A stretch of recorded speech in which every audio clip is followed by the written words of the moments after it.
Good morning class fifth. कैसे हैं आप सभी? चलिए, बहुत ही बढ़िया। हम लोग पढ़ रहे हैं आज पाठ 10 एक दिन की बादशाहत, है ना। हमारी पाठ्य पुस्तक रिमझिम से पाठ 10 एक दिन की बादशाहत। अभी तक हम पाठ 9 तक पढ़ चुके हैं, उसके वीडियो भी देख चुके हैं, उसके प्रश्नोत्तर भी हम कंप्लीट कर चुके हैं। हमारा एग्जाम्स में आने का 10 चैप्टर तक है और ये आज हमारा आखिरी चैप्टर है। इसके बाद से हम रिवीजन शुरू करेंगे, ठीक है। तो चलिए शुरू करते हैं हम हमारा पाठ एक दिन की बादशाहत, ठीक है। पेज नंबर 77 निकालते हैं। आरिफ, सलीम, चलो फौरन सो जाओ। अम्मी की आवाज़ इन उस वक्त आती थी जब वे दोस्तों के साथ बैठे कव्वाली गा रहे होते। आरिफ और सलीम दोनों भाई होंगे, है ना। वो दोनों जब कव्वाली गा रहे होते हैं या कव्वाली अपने दोस्तों के साथ सुन रहे होते हैं, तब उनकी माँ कहती थी कि आरिफ और सलीम अब सो जाओ, है ना। उसी वक्त उनकी माँ कहती थी जब वो कव्वाली सुनते थे या कहते थे या गाते थे। या फिर सुबह बड़े मजे में आइसक्रीम खाने के सपने देख रहे होते हैं कि आपा झिझोड़कर जगा देती, जल्दी उठो स्कूल का वक्त हो गया, है ना। अब आपा मतलब या तो उर्दू का शब्द है, उनकी बुआ होगी, है ना।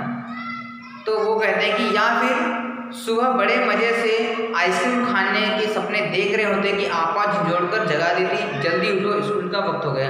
या कभी कभी ऐसा होता है ना कि सपने देख रहे हो आइसक्रीम खाने का या कहीं बाहर घूमने का, उस समय हमको कोई सुबह से उठा देता है कि नहीं भाई उठो, अब स्कूल भी जाना है। तो सलीम और आरिफ को भी सुबह से स्कूल के लिए उठा दिया जाता था। दोनों की मुसीबत में जान थी, हर वक्त पाबंदी, हर वक्त तकरार, है ना। अब दोनों की ही जिंदगी में बहुत बड़ी समस्या यह थी कि कोई ना कोई उनको टोकता रहता था, है ना। तो हर वक्त पाबंदी, उनको ऐसा लगता था कि हमको हर वक्त पाबंदी मतलब हर वक्त बंधन में रखा जाता है, हर वक्त रोका टोका जाता है। और हर वक्त तकरार मतलब उनको उठाने वाले से या टोकने वाले से हमेशा उनकी लड़ाई झगड़ा होता रहता था। अपनी मर्जी से चू भी न कर सकते थे, अपनी मर्जी से वो कोई काम नहीं कर सकते थे, कुछ बोल भी नहीं सकते थे उनके घर में।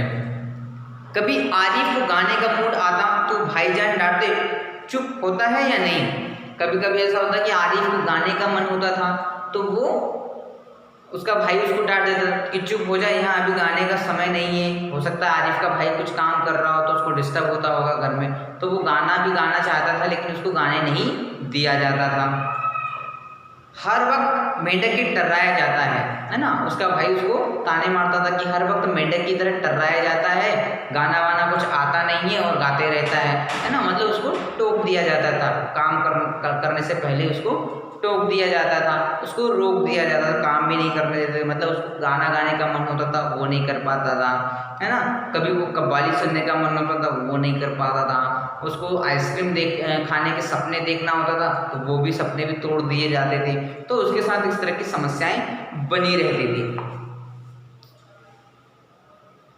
बाहर जाओ तो अम्मी पूछती बाहर क्यों गई, अंदर रहते तो दादी चिल्लाती हाय मेरा दिमाग फटा जा रहा है शोर के हमारे। अरे रजिया जरा इन बच्चों को बाहर हाँक दे, जैसे बच्चे न हुए मुर्गी के चूजे हो गए, है ना।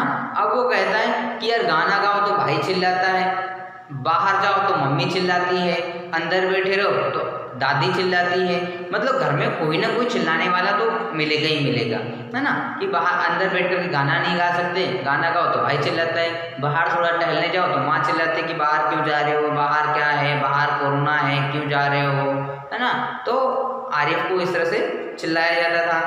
अगर वो अंदर बैठा रहे तो उसकी जो दादी है, जो उसकी अम्मा है, वो उसको चिल्लाते थे कि हाय मेरा दिमाग फटा जा रहा है शोर के मारे।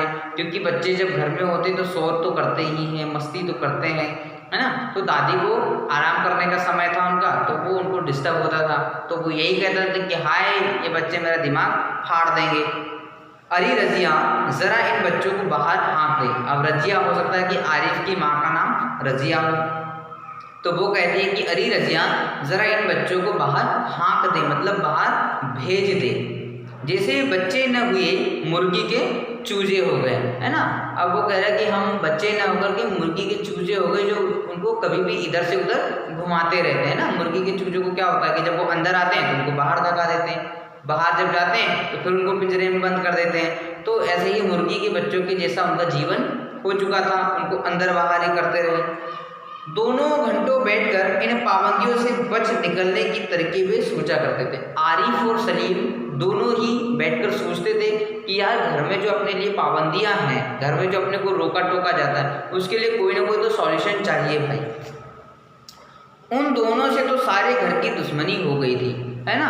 अब उन दोनों बच्चों की घर में सारे लोगों से दुश्मनी हो गई थी। दुश्मनी का मतलब है कि सभी लोग उनसे नाराज, मतलब वो सभी लोगों से नाराज थे। क्यों नाराज थे दोनों बच्चे?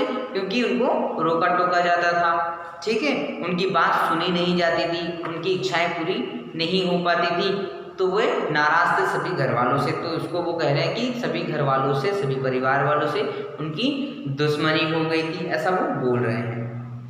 लिहाजा दोनों ने मिलकर एक योजना बनाई और अब्बा की खिदमत में एक दरखास्त पेश की। खिदमत मतलब होता है सेवा, दरखास्त मतलब होता है आवेदन या निवेदन, है ना। तो उन्होंने कहा कि लिहाजा दोनों ने मिलकर एक योजना बनाई, है ना, दोनों ने एक योजना बनाई, एक प्लानिंग कर ली उन्होंने, और अब्बा की खिदमत में दरखास्त पेश की।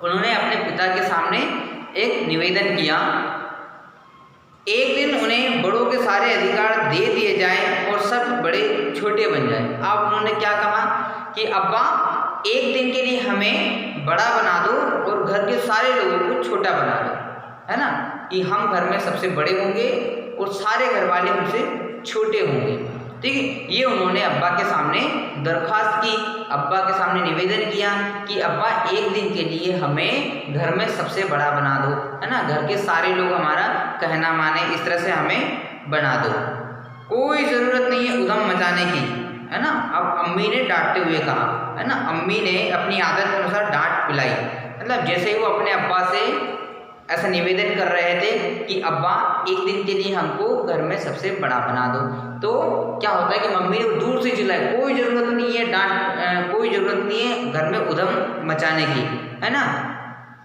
तो कई बार ऐसा भी होता है ना हमारे घर में कि हम कई चीज़ें पापा से मांगते हैं कि पापा एक दिन के लिए हमको ये चीज़ दिला दो, वो दिला दो, तो कई बार मम्मी डांट देती नहीं, कोई ज़रूरत नहीं है इस चीज़ की, पहले से घर में रखी है, उसी से काम चला लो, कई बार ऐसा डांट देते हैं। कभी कोई चीज़ हम मम्मी से मांगते हैं तो पापा डांट देते हैं हमको कि घर में पहले से ही है ना।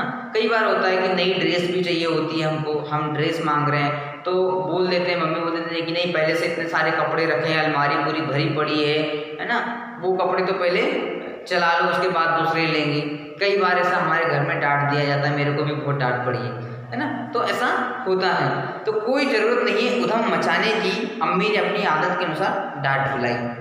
लेकिन अब्बा जाने किस मूड में थे कि न सिर्फ मान गए बल्कि इकरार भी कर बैठे कि कल दोनों को हर किस्म के अधिकार मिल जाएंगे, है ना। इकरार मतलब होता है कि समझौता करना या वचन देना या वचन पत्र पूरा करना। तो कोई उन्होंने कहा कि लेकिन अब्बा जाने किस मूड में थे, लेकिन शायद अब्बा का मूड अच्छा होगा या कुछ और होगा उसके मन में, उनके मन में, तो उन्होंने कहा वो मान गए उनकी शर्त को या उनके निवेदन को, वो मान गए कि ठीक है आपको एक दिन के लिए घर में सबसे बड़ा बना देंगे और दोनों को हर किस्म के अधिकार मिल जाएंगे। किस्म मतलब प्रकार के, है ना। तो उन्होंने कहा कि दोनों को हर प्रकार के अधिकार मिल जाएंगे, जो अधिकार माँ के पास है आपको माँ के अधिकार मिल जाएंगे, जो पिता के अधिकार है वो पिता के अधिकार मिल जाएंगे, जो दादी के अधिकार है, जो भाई के अधिकार है, आपको सभी के अधिकार एक साथ दे दिए जाएंगे घर में। अभी सुबह होने में कई घंटे थे कि आरिफ ने अम्मी को झिझोड़ डाला, अम्मी जल्दी उठिए नाश्ता तैयार कीजिए, है ना। अभी सुबह होने मतलब उनको रात में अधिकार दे दिए गए भैया, ठीक है। अब घर में उनने निवेदन किया पिताजी से, अब्बा से, तो अब्बा उनकी बात मान गए और रात में उनको अधिकार दे भी दिए, रात में उनको अधिकार दे दिए। अब सुबह होने वाली थी, काफ़ी समय था, लेकिन आरिफ ने माँ को पहले जोड़ा, अम्मा उठिए जल्दी उठिए, घर में नाश्ता या सुबह का नाश्ता तैयार कीजिए। इस तरह से उनकी बातें अब शुरू हुई, उनको अधिकार शुरू हो गए। अब कल के वीडियो में हम देखेंगे कि उन्होंने अपने किन किन अधिकारों का प्रयोग किस तरह से किया है। यह पाठ भी पिछले पाठ के जैसे ही, पिछले और भी पाठों के जैसे ही मज़ेदार पाठ है ना। इसको हम पूरी कहानी को अगले वीडियो में पढ़ेंगे। तब तक आप इस पाठ में आए कठिन शब्द, है ना, जैसे कि इकरार है, उसका अर्थ अपनी कॉपी में लिखेंगे। खिदमत है, उसका अर्थ अपनी कॉपी में लिखेंगे, है ना। तो जितने खिदमत है, योजना है ना, इनके दरखास्त है, इन 4-5 शब्दों के अर्थ आप अपनी कॉपी में लिखेंगे। ठीक है, थैंक यू।